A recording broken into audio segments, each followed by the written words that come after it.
أعوذ بالله من الشيطان الرجيم بسم الله الرحمن الرحيم نحمده ونصلي على رسول الكريم।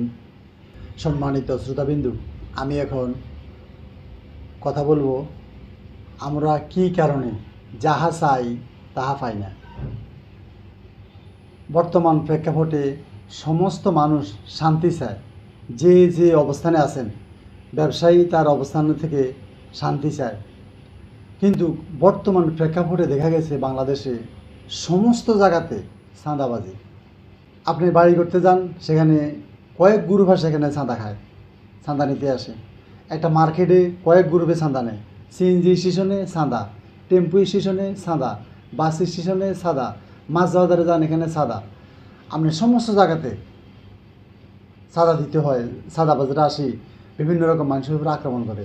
কিন্তু আবার দেশ গ্রামে বিভিন্ন সালিশ দরবারে সালিশে তো কোনো অভাব নাই। দেখেন, বাংলাদেশের এক একটা জেলার আদালতের মধ্যে লক্ষ লক্ষ মামলা। এই সমস্ত মামলাগুলো বিভিন্ন অপরাধের ক্রাইমের কারণে সংগঠিত হয়েছে। যাই হোক, আপনি বিদেশ থেকে আসেন, আমাদের এলাকা দেখছি বিদেশ থেকে আসে সন্ত্রাসী এক গ্রুপে আসে, তার কাছে চাঁদা দাবি করে। এই যে দেখেন, প্রত্যেকটা জায়গাতে চাঁদাবাজি, সন্ত্রাসী। কিন্তু আসলে শান্তিকামী কোনো মানুষ এই চাঁদাবাজি চায় না। প্রত্যেক ব্যবসায়ীটা জায়গা থেকে চাইছে নিরিবিলি শান্তিতে ব্যবসা করার জন্য।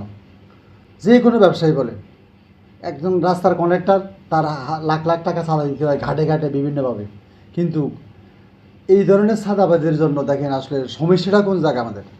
আমরাই কিন্তু বাস্তবে এই চাঁদাবাজদেরকে রাস্তা তৈরি করে দিই। কখন কেমনে কীভাবে দেখেন, আমাদের সমাজে বর্তমানে বিভিন্ন সময়ে নির্বাচন আসে। নির্বাচনের সময়ে এখানে অনেক মানুষ দাঁড়ায়, ভালো মানুষ দাঁড়ায়, সৎ মানুষ দাঁড়ায়, অসৎ মানুষ দাঁড়ায়, সন্ত্রাস দাঁড়ায়, নামাজি দাঁড়ায়। কিন্তু আপনি বা আমরা তখন ভোট দেওয়ার সময় আমি জানি যে এই লোকটা সন্ত্রাস চাঁদাবাজি করবে। এই লোক, আমি এমন এক লোককে নির্বাচনে ভোট দিতেছি যেই লোক আমি জানি এই লোক চাঁদাবাজি করবে। নির্বাচিত হলে সে তার আন্ডারে কয়েক গ্রুপ থাকবে, গ্রুপে গ্রুপে চাঁদাবাজি করবে, এটা আমি জানি। জানার পরেও আমি কি করি, ওই সন্ত্রাসীকে ভোট দিই, ওই সন্ত্রাসীকে ভোট দিই।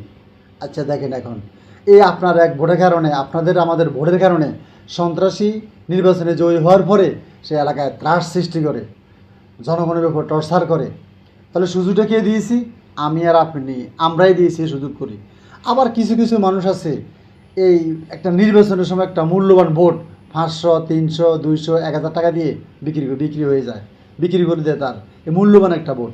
সে 1000 টাকা দিয়ে 1000 টাকা পাওয়ার পরে সে একটা সন্ত্রাসীকে ভোট দিয়েছে। কিন্তু সন্ত্রাসী ভোট পাওয়ার পরে তার এলাকায় কত সালিশ দরবারে তার কত প্রয়োজন, কত মামলা, কত কিছু, মেয়ে ছেলে বিবাহ ইত্যাদি। বিভিন্ন সময় আমাদের সমাজে তো চাঁদাবাজির অভাব নাই, মামলাবাজের অভাব নাই, বিভিন্ন রকমের সমস্যা হয়। কিন্তু ওই সমস্যা যখন সৃষ্টি হয়েছে, তখন আপনি আর আমি যখন মেম্বার চেয়ারম্যানের কাছে আমরা যাই, তখন ওখানে দেখা গেছে 10, 15, 20, 30, 50 হাজার, 1 লাখ টাকা দিতে আগে সালিশ। তাহলে দেখছেন নি, আপনি আর আমরা মূল্যবান ভোটটা 500 টাকা বা 1000 টাকা দিয়ে বিক্রি করে দিয়েছি, একটা সন্ত্রাসীকে ভোট দিয়ে দিয়েছি।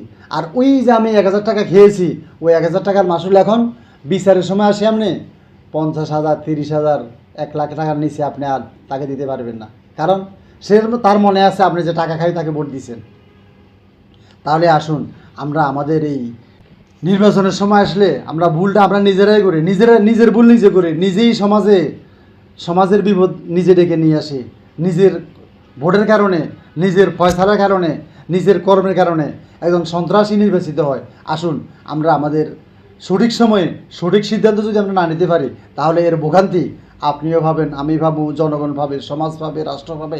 প্রত্যেকটা ঘাটে ঘাটে এর অ্যাকশান জনগণ নিতে বাধ্য হয় তখন, কারণ কোনো উপায় থাকে না।